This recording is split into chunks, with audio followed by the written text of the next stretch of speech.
people during the Boston Tea Party unalive people for over a 3% tax over tea.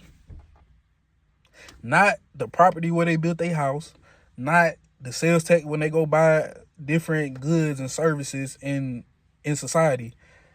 Over tea, nigga. One industry, tea. One industry, one product. Tea. 3%.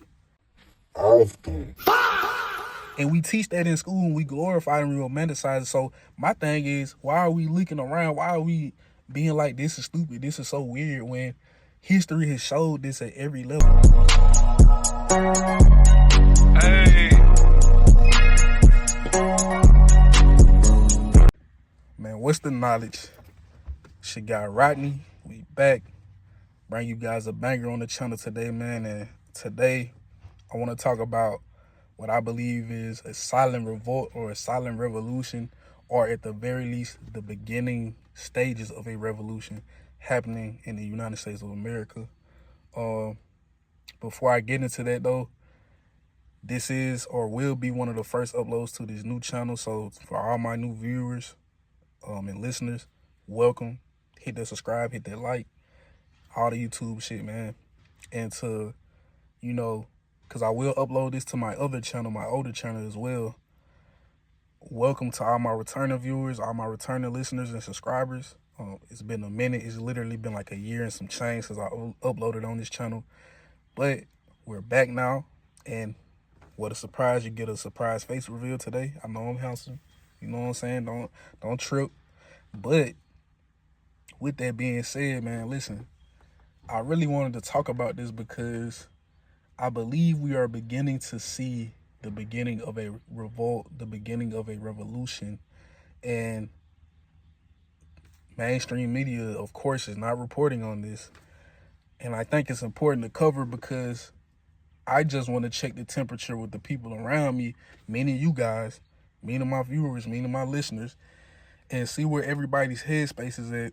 And I want to open this up for conversation. So once you listen to this video or at any point you want to interject with some comments down below, please leave them.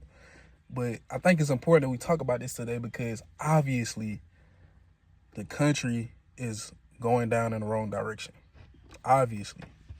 And I think everybody around me kind of has that sentiment, kind of.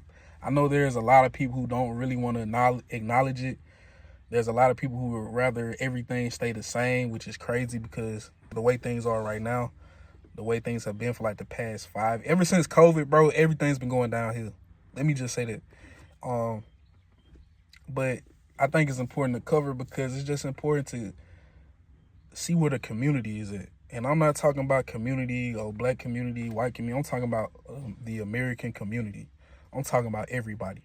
I don't care if you voted red. I don't care if you voted blue. I don't care if you didn't vote. I don't care if you're independent. You live in this country. You live in this system. Everything affects you. So with that being said, let me go ahead and get into it. If you guys are unaware, there have been multiple different arson attacks, I guess you can call it, on different warehouses and different businesses and establishments all across the country. There's been at least 6 that I know of, at least 6 in different places around the country. Now, the first one, I may show a little bit of the video, I may not, but the first one that came to my mind, or that came to my attention, was the guy in Ontario, California. He burnt down, I forget the name of the company, but it's like the people who make like Cottonelle, or it was like a tissue and paper towel factory. So there goes your inventory. This new video into our newsroom could be a critical piece of evidence in the fire that destroyed a warehouse in Ontario. It took 175 firefighters nearly 15 hours to put this fire out. Yesterday, the contractor is now facing several arson charges. NBC4's Christian Caceres has the very latest on it. Very flammable product. But the main thing he kept saying and repeating in the video is, you should have just paid us livable wages. You should have just paid us livable wages. And it's crazy because some of the response I've seen, it's like I kind of understand it, but I really don't. Because there was one lady, it was like a Latino lady. She was like, this guy's stupid because you burnt down the warehouse and you're costing other people their jobs, and you're worried about livable wages. Now none of you have livable wages because you just cost people their job. They have insurance. It's not gonna mean anything. It's woo. And I've seen other people with that same sentiment. Now I've seen other people with a different sentiment. Like, what do you expect?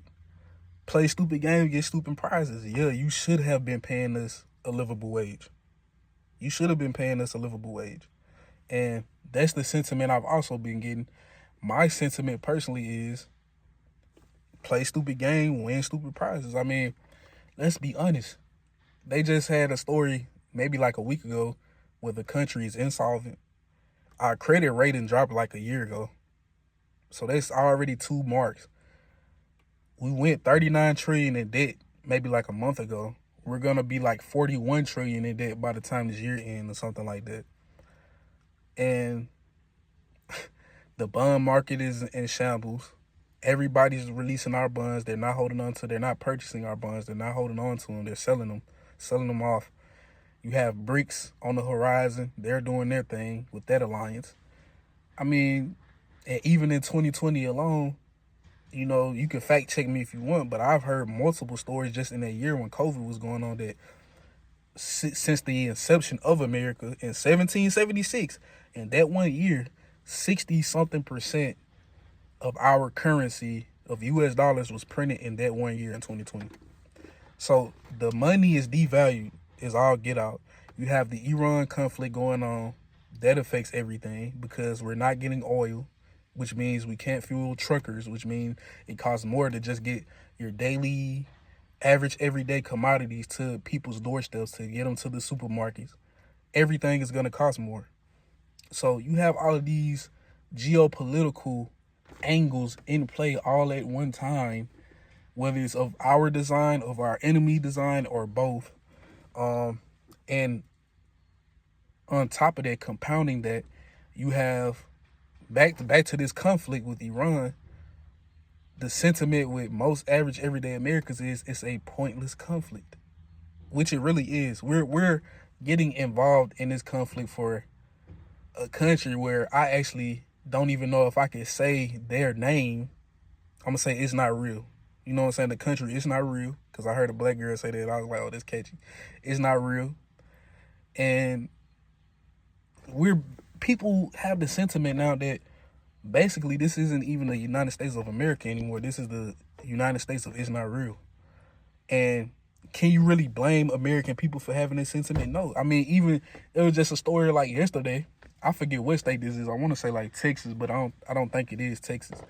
But there's like this center, you know how like when you go to like maybe a welcome center in the state, or maybe it's a space on the state line where you can rest or rest out. It's something like that where they have many different flag poles, and it's like one American flag surrounded by like 6 it's not real flags. So that's crazy. You know what I'm saying? There's no state flag. There's none of that. It's just one American flag surrounded by all it's not real white and blue flags. So you have that, and I think these politicians just act like the American people won't notice or don't notice, or maybe we're too focused on the rat race to care. And to me, man, it's all crazy to see. But back onto this story where people are burning down warehouses, it's like, man, listen, my personal sentiment is I wouldn't condone violence or promote violence. But even with me personally, I know deep down in my heart of hearts and in the back of my mind, if all of this collapsed tomorrow, bro, the only people who are still around are the violent ones. Not saying you have to go out your way, but survival is survival. And at the end of the day, violence is one of the main pillars of base survival. It doesn't matter what culture, what civilization, what society you're a part of. It doesn't matter if you've never been a part of society. If we were still wild animals, Neanderthals, whatever you want to call it, if I wasn't even human, if I was born a coyote, I would have to be proficient at violence to be able to eat that day. So violence is like one of the main pinnacles of any society, main structures, main pillars of revolution, revolt, and what have you. So for all the people saying like this guy's stupid, he's being violent, he's like, yeah, he is being violent. Yeah, it is extreme, obviously, but sometimes you need extreme actions to get extreme results. And we've been in this system. I mean, this system has been like this before I was even born. America had a golden age where you could actually work one job and it could be basically any job. You could survive off minimum wage.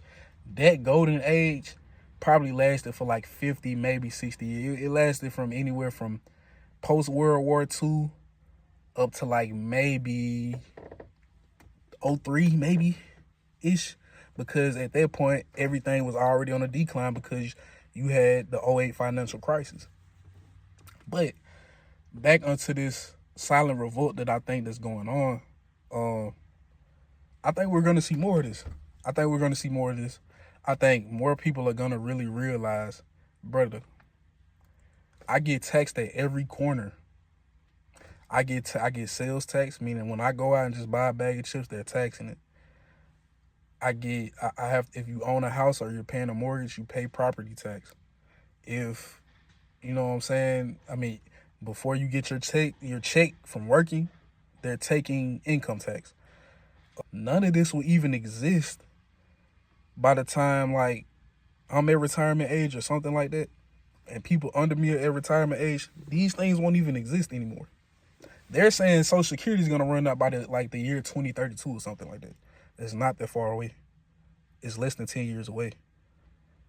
So it's like, bro, I mean, even me, anecdotally, my grandmother, she gets all of this stuff and it's still not enough for her to stay retired. She retired like 2 years ago. Now she's working again. She's like 67, 68, something like that. So it's like, bro, none of this is feasible. We obviously see it's not feasible. And it really doesn't matter what level you're on unless you're literally part of the top 10%. Really, you can't even say 10% because 10% would be like 150,000 or more. So really, it really doesn't matter unless you're top 3% or something like that. Like an actual multimillionaire. Those are the only people who are kind of still comfortable and kind of still safe. You could be making $250,000 a year, depending on how your mortgage and your house is set up, depending on how your property taxes is set up, depending on if you have kids, depending on if you have a few car notes or a car note, you have a spouse. You still kind of iffy, brother. You're still kind of iffy. Don't get me wrong, $250,000 a year is great living. You probably way more comfortable than the average Joe in America that has a full-on family. But you know what I'm saying? The injury happened, the illness happened, you're out of work for an extended amount of time, you're basically back in poverty. If you don't have any other assets, you don't have a really strong stock portfolio or nothing like that, you're basically back in poverty, which is crazy to think about. Now think about this as well. If you look at the state of the economy, right, the average everyday person is in poverty. At least really more than 50% of this country is in poverty. They're impoverished. So imagine, and a lot of people don't like to think about this, but imagine how that affects the family structure. Most women don't want to date men who make the same amount or lower than them. Most women only want to date men who make more than them, right? And then you have to put other criteria on top of that: in shape, height, inches. You feel me? And then on top of that, just different things that they can disqualify you: how you talk, how you walk, whatever they want to find to disqualify you from being a mate. That's what they do. That's just women. But past that, people don't think about how the economy affects everything else. If you're an average everyday guy, let's say you do have a great job. Let's say you're a welder, first class welder. Maybe you're making $50 an hour. Yeah, you can have a spouse and you can have a wife, but then that accrues additional costs. It's kind of more like you're still making $30 an hour or 25. But let's say you're just the average everyday guy. Let's say maybe you make $20 an hour. It's still gonna be very hard for you to find a mate. It's still gonna be very hard for you to find a spouse, a wife, especially with like just the dating culture anyway in general. It's gonna be very tough. But you compound that with the sentiment of men. If you compound the current sentiment of the average everyday guy in America with their, you know what I'm saying, their way of life or how they're living in terms of how comfortable they are in life in terms of money, then you compound it with the government entering pointless war theaters around the globe, then you compound it with they're most like the average everyday man is not getting pussy like that, bro. They're not. And even guys who can get it like that, they still end up running into certain problems that they just don't want to deal with. Meaning, yeah, you're able to crack, but now you dealing with a girl who done been cracked by like 50 plus people, and both of you guys are only 27. No guy wants to really deal with a girl with like high mileage. Sorry for the ladies who listening to this. Sorry for if y'all feel offended, but it's just the truth, bro. Just like you don't want to deal with a guy who has schmegma on his meat, or who has, you know what I'm saying, no money in his pockets, or who's broke, or can't pull another woman. You don't want to deal with that guy because there's something wrong with him. Why can't he get another bit? Why can't he? It's certain things you guys like, and it's certain things men like, and it's just the reality of biology. Most men don't like super promiscuous women. That doesn't mean they don't like when you get freaky. Every guy this is the thing with men. Men want a woman to be a slut for them. They don't actually want a real genuine slut, meaning you're for everybody. Okay? I feel like that's common sense. The fact that I have to break that down because I know people are going to get offended is crazy. But that's just the reality of life, bro. That's just biology. So with that being said, you got to look at and then that's another, like, you have to look at the dating market. No cap, no lie. This isn't me being hyperbolic, but most women nowadays, bro, by the time they're 30, have close to 100 bodies under their belt. Most women. I'm not going to say all women. You do have women who are modest, but we all know, especially girls who go to college or anything like that, we all know, bro, that most of these girls have at least more than 10. And different men have different criteria on what they consider ran through or whatever. Me personally, a girl has more than 10 bodies. I don't consider her as a person ran through. I consider that box is ran through. So on a base sexual level, you feel me? Me personally, I don't like any loose box or nothing like that. A lot of people gonna look at me like, bro, look at this guy. He's talking about what he don't like and what he like, bro. Get your shit together. Okay, cool, that's fine. But, bro, most men don't want a woman that is ran through. They don't. And me personally, I consider 10 bodies. 10 different penises that been in her. I consider after she reached that point, she ran through. That's just me. I can't speak on other men. I can't speak on them. Some dudes look at it as you got 3, you ran through. You feel me? And that's just what it is. But with that being said, now you take that into account, but now also take into account that the average woman nowadays, by the time they're 30, bro, has close to 100 bodies. Even if they don't, let's say they have half that, let's say they have 50, that's still a lot, bro. And then you have to think about it from like a germs perspective, or, you know what I'm saying, something that may be lingering there type perspective. But you also have to think about it like this too. A logical man would at least think about it like this. Bro, why would I want to deal with somebody who been with 50 people before this point in their life, before they met me? You've dealt with 50 people and you're still not satisfied. You still haven't found one who can satisfy you. You still haven't found one who can figure you out. What makes you think I'm going to be able to figure you out? I think that's how a lot of men think. Now, with that being said, I say all that to say this. Most men today live in this society and they see all of these factors. The money isn't worth the same. The wages aren't keeping up. Women want you to have all of this, all your shit together before you get with them, just for them to not have at least half of that shit together and then to still be ran through. Then they don't really respect you or really appreciate you. Most women don't. Let's keep it a bean. In this country, you have to be signed up for a draft, especially got student loans and shit like that. Then they're changing the laws around the draft. And you guys want us to go fight wars, a pointless war, for a nation that don't really care about us. So I really think from all sides we're fucked. I really do. Like from all sides we're fucked. Unless like Russians and Iranians and Chinese military start falling from the sky on some red done shit. Most men are not going. Like I really feel like this will be the one generation, bro. If a draft happened tomorrow and military people came to their door, fuck going to jail and fuck saying no and going to jail. I think a lot of people would just start shooting at military niggas. Honestly, why would you even care at that point? Honestly, if you're a man in this country, you're the average everyday man. Like back in older generation, niggas was breaking their legs and finding different excuses to not get drafted. They would go to Canada to not get drafted. I don't even think dudes is gonna do that in this generation. I think dudes is just gonna shoot at our own military, bro. And you can't really blame them because no, like nobody's gonna do that. But now with that being said, I'm about to wrap this up because it's a long video. But you have to think about the sentiment of men in this country. I mean, you have to think about the sentiment of women too, but when it's all said and done, typically throughout history, the men are the ones who change societies. Not saying women don't have their role and they don't play their role. Of course they do. But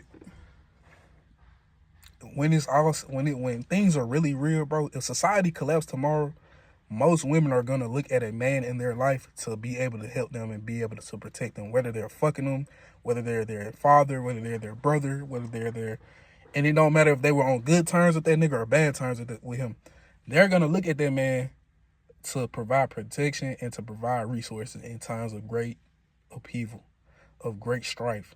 So if the power grid shuts off tomorrow and there's no clean water and there's none of that shit and there's no food, 9 times out of 10, a woman's gonna look at a man to go out here in this dangerous world and to go secure that shit.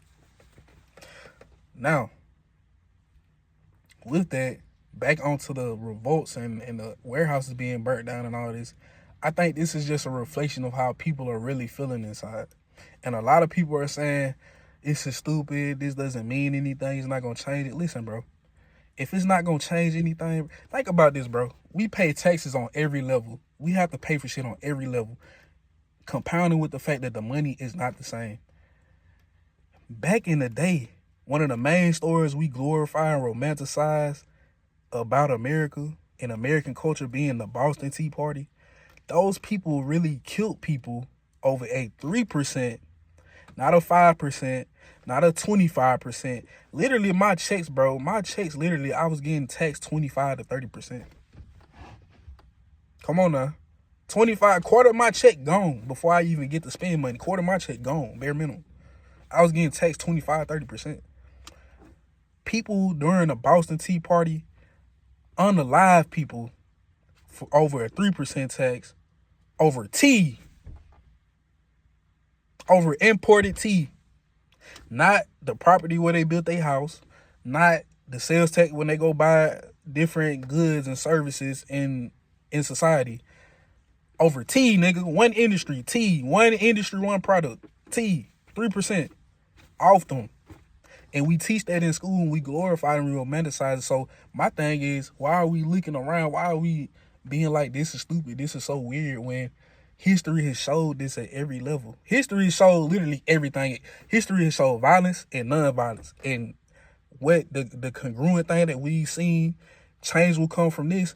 Change will also come from this. But eventually, the evil of these politicians and bureaucrats and oligarchs, or whoever the fuck you want to name them, the figureheads of these companies, whoever you want to put in these positions, the people who really influence policy in this country, even though change come after the Boston Tea Party and change will come after the Civil Rights era, the one thing that has been congruent, once everything settles, inside those cracks comes another evil entity, another evil person, another evil figurehead who does shady shit in terms of writing policy to make it to where they can get a few extra bucks, they can get a few extra cents, a few extra percentages. The shareholders could be looking good. Everything will be, you know what I'm saying, in the black this quarter. So it's like, bro, I don't know why people are surprised when a warehouse gets burned down. I don't know why people are surprised when 6 warehouses getting burned down. I think this is very much history repeating itself. I think it's just going to look a little bit different. But listen, man, she got Rodney. It's a long video, a lot to think about. I really could talk about this for a long time. This video is coming up on 25 minutes. I kind of recorded some videos about this before this one. I think I'm going to use this one. You guys let me know what you think in the comments. Do you think these people's actions are justified, or do you think it will actually cause some change in our nation? Can you empathize with what they're doing, or can you not? Do you think it's stupid? Do you think it's pitiful? Let me know down in the comments. Whatever you think, let me know. This is how we get the conversation started. This is how we get certain things flowing. This is how we bring awareness to this. Whether you believe it's right or not, I want to know. So voice your opinion down in the comments. I promise you, you won't be judged by me. Maybe just by other people in the comments, but you won't be judged by me. And with that being said, yeah, man, hit that like, hit that subscribe, share it. I think this is an important video, and I'm going to see you guys in the next one. Peace.